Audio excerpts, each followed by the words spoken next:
Because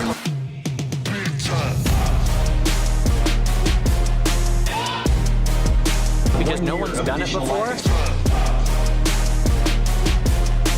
Some incredible stories, some incredible companies.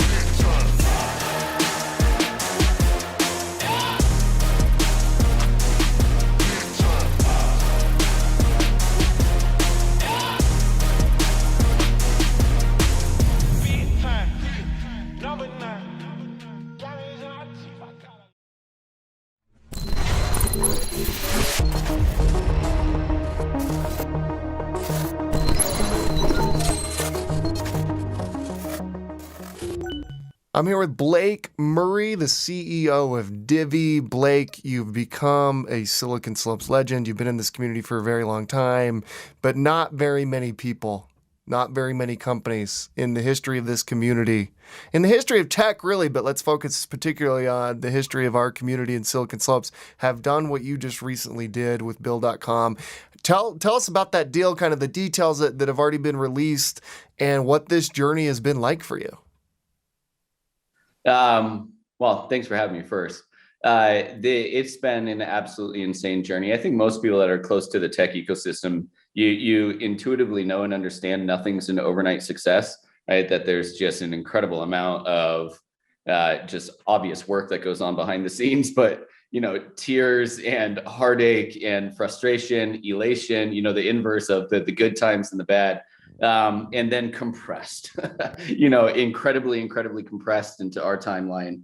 And it's just an incredible outcome for our shareholders, for our customers. It's an accelerant of our vision, being able to combine forces with Bill.com. The deal still has to go through the really formal regulatory period, right? It's a size where it still has to get approved by the DOJ. So it's still pending approval on that. And then, once that's through, then we'll be able to talk a lot more openly. But I don't think it should be a surprise is that Divvy all along has had a really clear objective of how I've always framed it as being the equivalent of what Salesforce is to sales teams, that Divvy is that equivalent to finance teams.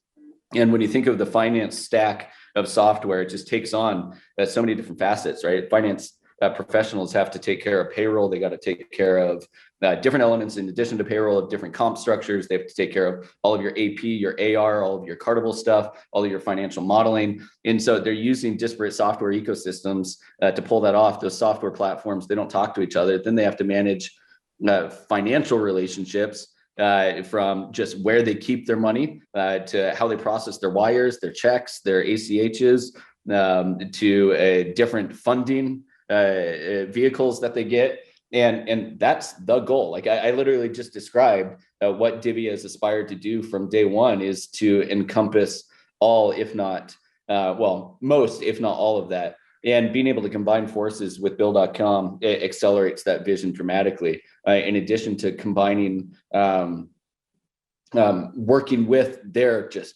incredible network of accountants and customers, it's a big day, certainly a big outcome. Well, what blows me away too is like we talk about all of these other like major successes, which are incredible in the Silicon Slopes community in their own right, but we're talking like 10, 15, even 20-year journeys. What blows me away about Divvy is just how quickly this happened. I mean, your trajectory was amazing, and how quickly you hit product market fit. I don't know that I've ever seen before, particularly in our community. I mean, I think I've talked to you this about before. I remember Slack from Silicon Valley, just how quickly that happened. And this kind of felt like our version of Slack, right? Like Utah's version of that, just how quickly you hit product market fit and how fast it started growing. Because I remember when you were working with the iZeni guys, just probably like ideation or, initial products or MVP type stuff. I was never involved in any of that, but iZeni and Beehive startups were the same thing. And the Gunderson brothers are the greatest guys in the world, as you know. Yep. And I remember you there, and that feels like that was yesterday, does it not? I mean, that's crazy. Yeah, no, I remember those days, obviously vividly. Those were so fun just because you're in total experiment brainstorm mode. You're living on a whiteboard. You're just throwing bad ideas that some of them morph into good ideas. And then you have a stroke of genius along the way. And so that was the fun stuff. And it's hard not to miss that for sure. But Now, the Gunderson brothers, I think I've gone on record even saying this, like in a tweet or something like that. They do not get the credit that they deserve in the Silicon Slopes community. Even with, you talking about them and some others talking about them, they just don't, because they've been so foundational through iZeni to giving dev and eng resources, but also product resources, which is just a forgotten aspect when you're building a startup. And I think it's mostly relevant because most of us, at least right now, or I kind of view it in my peer group or cohort, if you will, founders starting companies, our DNA is largely the same, is having a sales and marketing background. Most of us don't have a technical background, so you're forced to look outside. And goodness sakes, like it's, they were definitely a really important piece of Divvy early on. And even if anything, helping me take these crazy ideas that lived in my mind and visualizing them, putting them into, wireframes, all that. I didn't know how to do that back then. So credit to the Gundy bros for sure. So at what point did you realize this thing was going to take off though? Right? Early. So early. It was May of 2016. We hadn't written a line of code yet, but we had to go figure out how to go get a bank sponsor.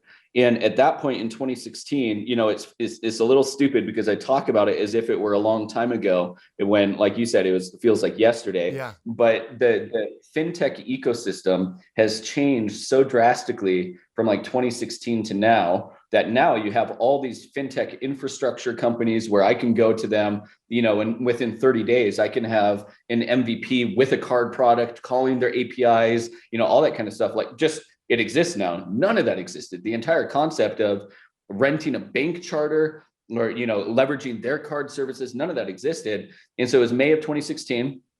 My co-founder and I, Alex Bean, we flew out to Minnesota. We met with US Bank. They're the 5th largest bank in the US. We somehow finagled a meeting with them, actually through local branches here.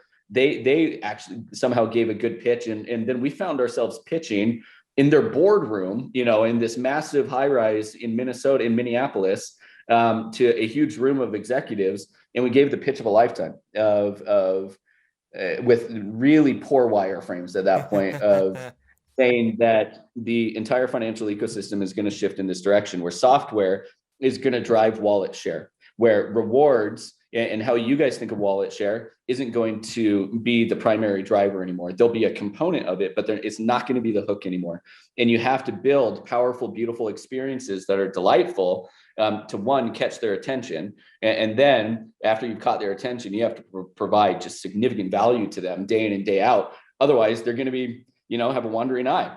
And we said, and on the B2B side, on the corporate side, we're either going to compete with you and we're going to steal your customers because we know we can build software in ways that you guys can't, or we can partner with you and we're going to be able to drive orders of magnitude of more wallet share to you in a very organic way than you'd be able to do it without us. And it landed. And by no means was it, supposed to be kind of shock and awe, but it kind of had that effect where a few of the executives in the room, they're like, yep, I firmly believe that if they're able to execute against this, our corporate card program, which is already suffering due to, Amex, and we have a hard time competing against them, is really going to struggle. And so that's where their response was thrilling. Like I remember Alex and I, we exited that meeting, we go down the elevator, truly like 30 plus floors or something like that. We're literally whispering to each other out of the side of our mouths, like, don't do it yet. Don't do it yet. And then after we got around the corner, from the high rise, we literally just started celebrating in the middle of the street because it just couldn't have gone better. And we knew at that point that, okay, if we're able to get that type of visceral response from people that just live and breathe this, in 20-year careers, we got something really special here. And then we walked away with a commercial agreement that had money attached to it, and that's where we were flirting with product market fit before writing any code, which just felt really crazy to us. Beautiful. It felt really and crazy. It almost, as it almost never happens. Exactly. Yeah. It felt like a lightning in the bottle experience. It's amazing what you did. How did you land on free? Because I feel like that was another innovation that Divvy came really hotly contested. really hotly contested for a long time internally, meaning the debate of whether or not to launch with free.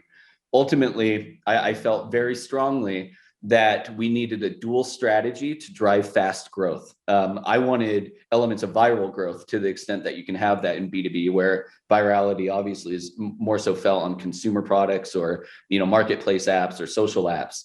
And so what I was thinking is, if we're going to be able to drive incredible innovation on the product side, where I almost wanted to shift the burden to the customer and follow my train of thought here. I wanted a prospective customer to look at Divvy, like a CFO or VP of finance, and say, oh my gosh, like I'm an idiot if I don't sign up for this. It has the potential to be so helpful to me. Like I can't say no to this. It's going to be egg on my face if I say no to this. And so we felt an incredible responsibility to build an innovative product on one side and to shift that burden where it just became a no-brainer to them to sign up. But then that just didn't feel like enough. If my expectation, and that's pretty thematic to how I lead and manage Divvy, and we can talk about that later, just expectations in general. But if my expectation was viral growth, I didn't feel like that would meet that threshold and solely drive that type of growth. And so the TLDR of that one was then it was a dual strategy. It was a pricing strategy. And it's where if we could truly make it a no-brainer, where instead of like a 30-day free trial, no, this entire powerful software that you just took a demo of, right, that you are telling us is going to be a game changer for you. And oh, by the way, it's free. We felt like that was hook, line, and sinker. And it was the bet that we just had to take. We knew it was pretty low risk and high reward at that point also from an asymmetric upside kind of evaluation. Let's say that it doesn't work and you're languishing on revenue. Great. You can always introduce fee-based revenue down the road anyway. And it worked. It was a really powerful kind of dual strategy that we took. But the reality is that it's kind of like we say it's free, but fingers crossed, behind our backs of that still doesn't preclude us down the road from introducing fee-based software. And you'll see those versions, at some point. Oh yeah, of course. Another question I have for you is how far into the company did you go until you hired a salesperson whose full-time job was to do sales? Well, that was Alex's, so my co-founder, and that's his. I don't know anyone better. You know what I mean? Like if I remember back on the Divvy story. Yeah. Like, I don't remember a lot. You went hard on engineers. Like, we were hard on product. Yeah, and we felt strongly that maybe it was a little counterculture at that time to Silicon Slopes, but that we were a product and engineering company first. We probably hired our first sales in October of 2017 September, something like that, to pre-sell the beta, because the goal was to go live in January of 2018. So I believe it was probably fall in 2017, and to go drum up interest and let's see what kind of adoption rates we can actually experiment with. That's so fascinating. That's like a year and a half in. Yeah, it was a year and a half of development, fine tuning it. And again, it was all just baked into that concept. If our expectation was really rapid, fast growth, and again, kind of shocking off from whoa, I'm used to this in spend management and expense management. And here these guys are showing me, completely automated in a totally different way of doing it. We just knew it was going to take a while to build. It seems like we're coming out of the pandemic now. Jazz games, it's feeling like we're going to be full capacity. If we can make it to the second round, we'll see. We better make the second round. And, I love how you work that into this. I'm going to the game tonight, my friend. But I use that as a barometer. It's like, can we go to sporting events again? Can we gather together in person again? We're going to have Silicon Slopes Summit in October, which will be kind of one of the first in-person events in the state, right? And I just think, I think back of when it started, and I believe you were on some of our town halls. We were having some conversations. Like, that pandemic was scary. How did you manage that? So it was, I think it goes without saying because we all experienced it, which is, just unique in and of itself. It was bonkers. It was equal parts terrifying to no, there's no equal parts. It was just freaking terrifying. And for a few pretty specific reasons on our side.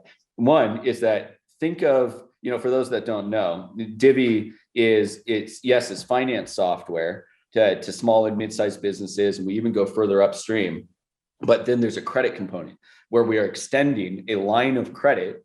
And we are like our bread and butter is underwriting. We do not accept bad businesses into Divvy. Like if anything, we have kind of truncated our own growth at the expense of making sure we are building an absolutely beautiful portfolio. So then you lead into March of last year, and it was really March through May. We had no idea how long it was going to last, how severe it was going to be, what did the bottom look like. And then you have that risk and capital markets component that's looking back to 2008. And is it going to be the same environment as that, where capital markets turned off? Like literally access to capital, that purchasing of that balance sheet just absolutely turned off. We just didn't know how that was going to work. And there's a lot of fear around that. So what we did very strategically, after just asinine hours in the office, I think work from home for me lasted 24 hours because me being a little neurotic, I had to pace somewhere. I had to, get my frustration and anger out. And so I was in the office. But we did three things really, really specifically that not only saved Divvy, but the goal was, no, let's not be in survival mode. Let's figure out how to grow through this thing and let's figure out how to thrive. And that was our expectation. And it's the first thing was the PPP stuff, and credit to Lendio and some of the others. Everybody kind of recognized that was how we needed to serve the community, and it was not an opportunity from a revenue perspective for us. We didn't feel that was going to shore up our balance sheet. That is immaterial to us. To this day, I have no idea how much or even if any money ended up flowing our way. But we just felt like if we can insert ourselves into the equation, not just as a middleman, but to facilitate faster flow of funds to our customers that are at risk potentially of going out of business. And then helping any other, American business that needs help and do it faster than any of the other financial institutions. We've done something really powerful there. And so we pointed, I think we had about 400 employees at that point. We pointed 100% of our headcount at building that. And it was a massive, massive product lift where we built these payment portals. We built automated, applications because, the government was introducing all of these crazy applications to get access to PPP that were just totally convoluted, which shouldn't be a surprise to anyone, that, evaluates anything from the government. But just so really, really proud of our team for that. And that was an intense focus and grind for probably, 2+ months there. And then the other one was directly around the RIF that we did. And then 2 projects that stemmed out of the RIF. We had to go through a RIF in May, which was one of the toughest days of my career because included in that RIF were, Divvy lifers, people that I cared about on a personal level, massively. And that was just heart-wrenching and terrible. At this point, I'm grateful we've actually been able to hire back many of those that wanted to come back. We hired them back. And I believe we were able to get something greater than 90% of those individuals. We were able to help them land in new jobs and in many instances, making more money than they were at Divvy. So, that was difficult, but it was very strategic in what we needed to accomplish. Divvy is a venture-backed business. And there's a lot of noise and criticism and opinions on venture-backed businesses versus being, homegrown and bootstrapped. And to each their own, I actually agree with elements of both of them. And I've operated in both realms as well. But Divvy decidedly is a venture-backed business, which means the fundamentals of your business being growth-oriented, you're using capital to drive asymmetric growth that you normally wouldn't experience, when managing cash a little more conservatively. So the corollary to that also means you're dependent on that capital to continue growing. And we never wanted to be in that scenario again, where we were dependent on somebody else's capital to survive and to continue to grow. And what we knew what we had to do is we had to figure out how to bring in not even the same amount of customers that we had been bringing in. We had to figure out how to increase customers to the top of the funnel while automating the entire process, where they could go a full self-serve solution through the top of the funnel, go to the website, sign up for it, get fully credit underwritten behind the scenes, onboarded automatically, and then, successfully into the product and using it successfully. And we did the result of that was focusing the riff on a lot of our go-to-market engine, and then spending those 60 to 90 days shifting from PPP to building only those then internal products and experiences, what we called self-serve, and then a project with a partner, Visa actually. And that absolutely saved the day. The output of those, right, from an actual P&L perspective, was on contribution margin and marketing payback. Oftentimes, startups focus too heavily on CAC and CAC to LTV but those are snapshots in a vacuum. They actually aren't good indicators of your health. And the best indicator of your financial health is marketing payback, meaning how many months is it going to take to be profitable, on a customer that I spent $1,000 to acquire. And the mean of tech IPOs in the past few years had been about 20 months. And our goal was to get that well below that, right, into kind of that 15-month range, where previously we were like at 30 months, which is where a high growth startup kind of is, like, because you're just spending a lot of money to acquire customers. And we were able to pull that off. Huge credit to our engineering team, our product team, our go-to-market engine. We turned that around so fast, it even surprised us. And so it was very good financially for Divvy, because that experience, while we focused on the core fundamentals of Divvy, right, of being just highly, highly profitable per customer, such an interesting byproduct of that, because we weren't even concerned about growth. Like that wasn't their objective. But the byproduct of focusing on our internal kind of health ended up being growth. And we ended up growing faster than ever, starting in about July of last year. And each month was just record setting, because we built such beautiful experiences from that top of the funnel perspective. And so it was crazy. It was a grind, but my goodness, did it work for us. That's amazing. That's actually incredible. So what led to the decision for Bill.com? How did that come about? I've known them for a while. I've known that Divvy would likely be an attractive asset to a lot of companies for a long time. Lots of people have come our way saying, we'd love for you to join our family, you know what I mean, and be a part of this. And we love what we built. There's some really easy stuff. Does it check the box on, the financial stuff? But once you check that box, that's where you then have to soul search, and you have to really dig deep. And there are just really good cultural similarities of how we think about leadership and ownership and autonomy inside of our organizations. We're both driven by speed and speed to market. We both believe strongly in distribution as being the primary cog from a growth perspective. And that's really, really important. But I think the biggest thing about Bill.com that I think our combination relative to other M&As, which we feel like is just a foregone conclusion, we're going to be massively successful, is that we have that shared vision of being that one-stop solution for finance professionals. We both just approached it from opposite ends. And so now together, we actually finish it and we accelerate the shared vision in a really, really fun and powerful way.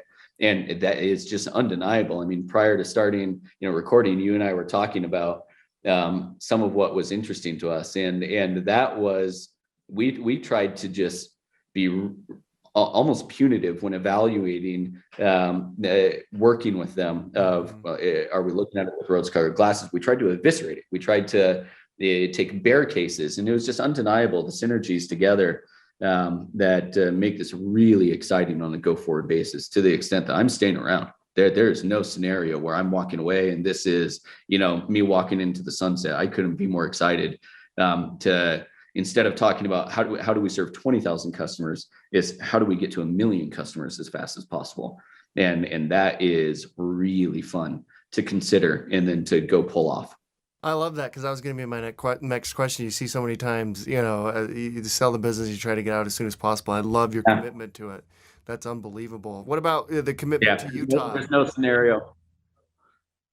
Our commitment to Utah and their commitment to Utah, it's a significant investment for sure. That's awesome. We are a material portion, just when you think of relative valuations of now this combined entity, and so we anticipate Divvy to continue growing massively. We're not slowing down hiring. If anything, our applicant pool on a per kind of applicant basis has increased since the announcement, and so normally I think kind of the traditional thinking would be like, oh man, they sold, like I missed the opportunity. Nobody thinks they're missing out on, an opportunity by not getting in early enough, because the conversation has shifted. It's now not, is Divvy going to be a $10 billion company? It's how do these guys become a $100 billion company? And for those that doubt that, holy crap, they just don't even know the space. because that's just where this naturally and organically ends up going based on both of our growth rates, the overall TAM, the efficiency and effectiveness of the partnership channels that we both have. It just kind of gets there, which is really exciting. That's incredible. Now, my final, like I said before we started recording, I could talk to you for hours, but at some point, the producers tell me we've got to wrap it up. Here's my final question for you, maybe a final couple questions for you here.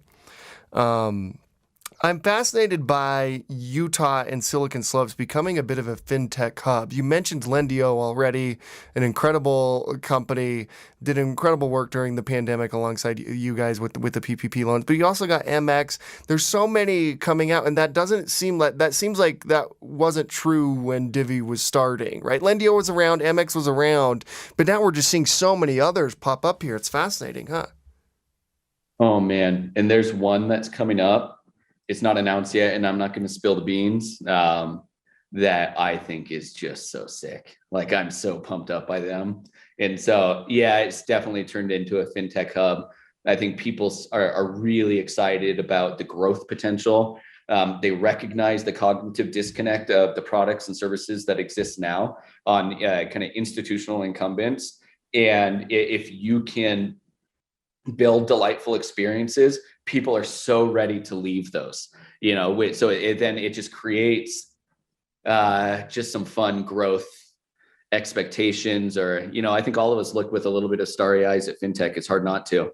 And so I think you're going to see a lot more. One in particular, I'm really fired up about, and hopefully they announce pretty soon. I love that. The final question: what do you see as the future of Silicon Slopes, the community, this ecosystem that's being built? What do you see as like the pros, and what do you see as the cons, things that we need to be looking out for? Can I reverse that a little bit and say what I hope it turns into? Of course. Here's where I think that I hope Silicon Slopes, and goodness sakes, like I wish that if I could kind of go backwards in my own career, I hope we get more tech-focused CEOs, because I think that will end up being, waves and waves of the Divvies of the world, where you're not reliant on, well, how do I get this thing off the ground? You get it off the damn ground because I know how to code, and I also have some semblance of business acumen based on, classes I took, or because I did a dual degree, or because I'm just smart as hell. I think that Silicon Slopes needs that embedded deeply into our DNA.